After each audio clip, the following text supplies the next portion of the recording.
Hello and welcome inside the training room. I am your host, Dr. Ken Kaufman, and I am absolutely pumped to have you here where you get exclusive, behind-the-scenes, VIP access into the training rooms of professional sports.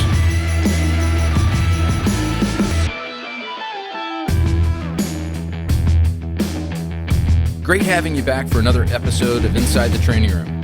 In today's episode, Jim reveals the different injuries he had to endure over his 14-year career in Major League Baseball. And he discusses the most effective modalities and treatments he incorporated that kept him in the game. So you mentioned PRP. What other types of modalities did you find helpful in as far as? I mean, there's treatments for a bunch of different things. Mm-hmm. I mean, as far as like a general, like after a game, what I felt that kept my body in shape was during the season, I would always try to lift 4 times in a week. Mm-hmm. I do 2 uppers and 2 lowers, depending on workload. It would get is where I would do my shoulder maintenance stuff. Mm-hmm. And then I would also try to do at least 2 core stuff to keep my back in shape. Right. Running at the last part of my career was not really much of an option because the more I ran, the more it would flare my back up. Yeah, right. And so I had to find other ways. I would do more like sprint work. Mm-hmm. But I don't know if that really did much for me. Yeah, right. But I think just the general lifting stuff and trying to keep my heart rate elevated, Mm-hmm. I use that as my conditioning. Yeah, sure. More than the running. Mm-hmm. And so, but the shoulder program stuff, I think doing all of the focusing on scapular stuff, different band exercises. Mm-hmm. People, a couple different clubs have different stuff that they like to do.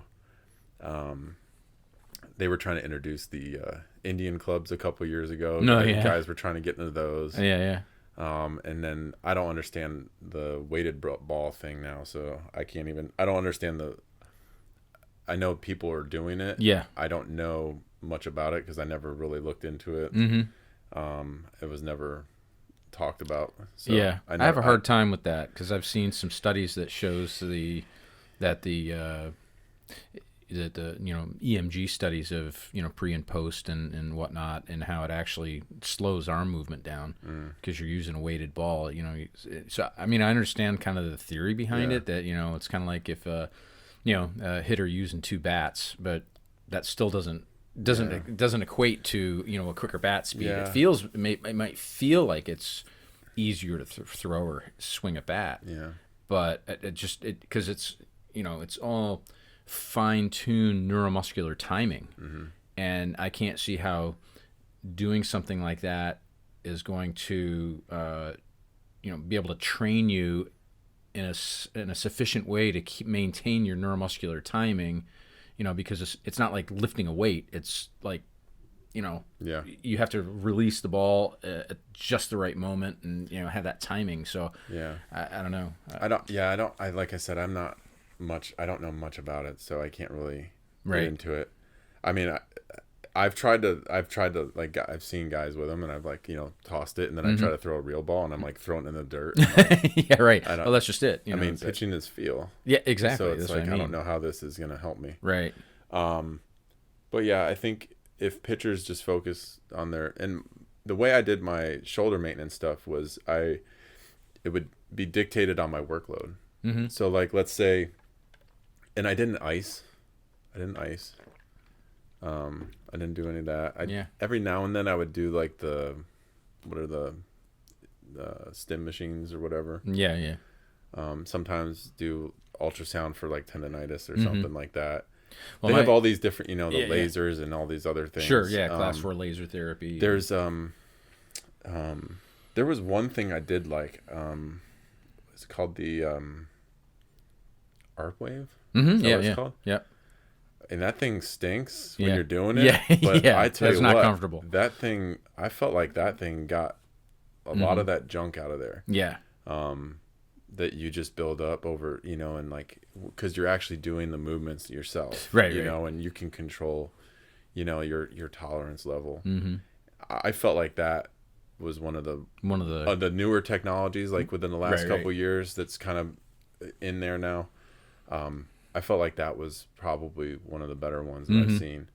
Now let me come back, as you said you never iced, and I'm a big proponent of, because I used to, and I have in my training program, and I've written some articles, and I do some video posts and stuff like that, that don't ice injuries, because it delays healing, it delays recovery. There's no scientific evidence that it provides any benefit, and in fact it's detrimental. Even if you have an injury, if you have tissue tearing and you ice down, what you're doing is restricting blood flow. You're trapping, and then if you do compression and elevation, now you're trapping the toxic fluid in the area.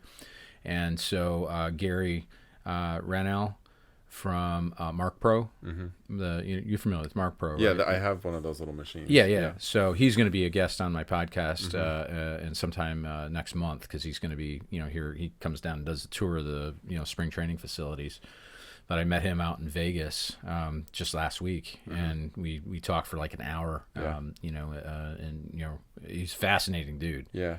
So, well, I know that a lot of teams are encouraging guys to, put on the Mark Pro, and dump the ice altogether. Yeah. And I iced early on in my career because that's what I was. That's what you're told to do. Yeah. I mean, I didn't know any better. And then I think, like later on, I don't think you really see too many guys icing these days anymore. Yeah, back in the day, you'd see a guy, wrapped up with an ace bandage after they threw or something. Yeah.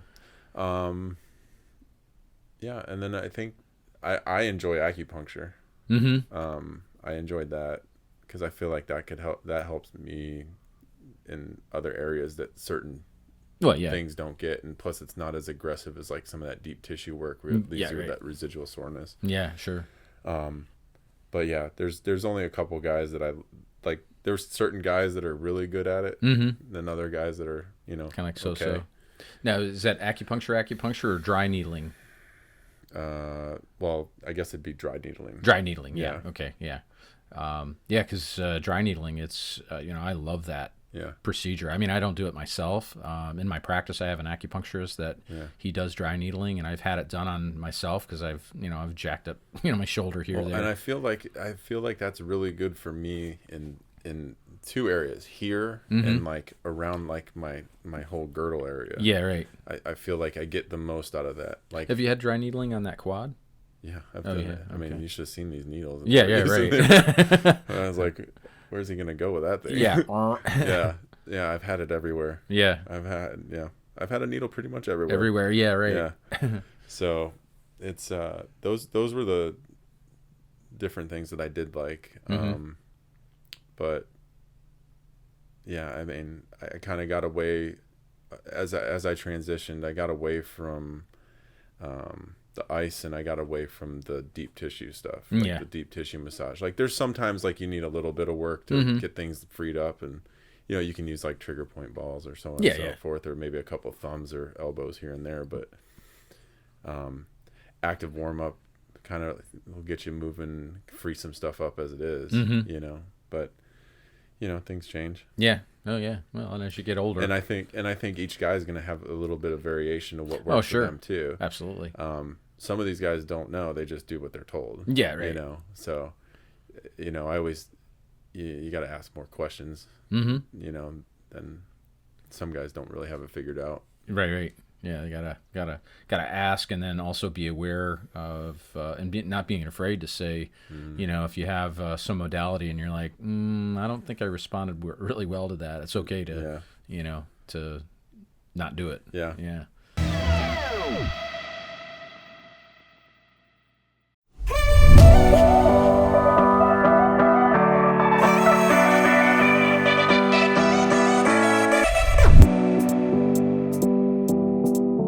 Thanks for joining us in this episode of Inside the Training Room. Make sure to tune in the final episode where Jim reveals his surprising nutritional habits over a long season in the major leagues. And he finally lets us in on what he's doing now and his life after the MLB.